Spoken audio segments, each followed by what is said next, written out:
ও আমার আদরের বোনেরা, তোমাদেরকে একটা কথা বলতে চাই, তোমরা স্বামীকে অতিরিক্ত ভালোবাসো, স্বামীকে অতিরিক্ত ভক্তি করো, তাই না?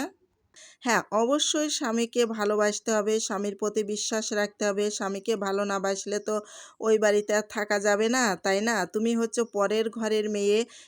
একটা কথা তুমি মাথায় রাখবা, তুমি পরের ঘরের মেয়ে। পরের ঘরের থেকে তারপরে তুমি স্বামীর ঘরে এসেছো, স্বামীর সংসারে এসেছো, কাজকাম করছো, খাচ্ছো দাচ্ছো, চলছো। কিন্তু স্বামীকে তো অবশ্যই বিশ্বাস করতে হবে, স্বামীকে ভালোবাসতে হবে। শ্বশুরবাড়ির লোকজনকে সবাইকেই ভালোবেসে চলতে হবে, কিন্তু তারপরও একটা কথা তুমি মাথায় রাখবা, স্বামীর সংসারে যতই তুমি ভালোবাসা দাও আর যতই স্বামীকে তুমি ভালোবাসো, কিন্তু স্বামীর কাছে, স্বামীর মানে মা বাবার, শ্বশুর বাড়ির লোকজনের কাছে তোমার বাপের বাড়ির কোনো কথা তুমি কোনোদিন শেয়ার করবা না।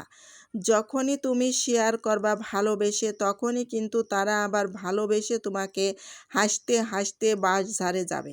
আর যে বাঁশটায় দেখবে আহালে বেশি, কুঞ্চি বেশি, খোঁচাখাচি বেশি, সেই বাঁশটাই কেটে এনে তোমাকে একদম ঢুকিয়ে দেবে জাগা মতো। কারণ সেই বাঁশটা তুমি তখন বের করতেও পারবা না, ওখান থেকে নড়তেও পারবা না, সরতেও পারবা না। তখন তোমার কলিজাটা একদম ছিদ্র হয়ে যাবে।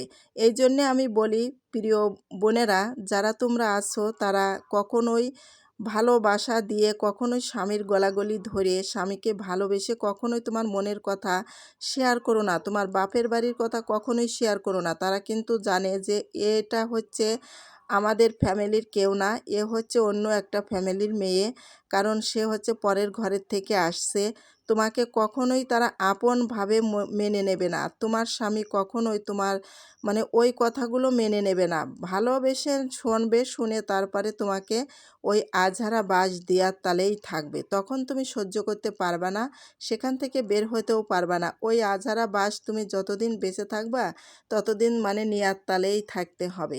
এই জন্যে আমি বলি যে যতই ভালোবাসা থাক, যতই কিছু থাক না কেন শ্বশুরবাড়িতে, যতই তুমি তাদের সাথে মেশো না কেন, কিন্তু তুমি একটা কথা মনে রেখো, তারা কিন্তু মনে করবে যে ওটা হচ্ছে অন্যের ঘরের মেয়ে, অন্যের ঘরের মেয়ে, পরের ঘরের মেয়ে, এটাই তারা মনে করবে।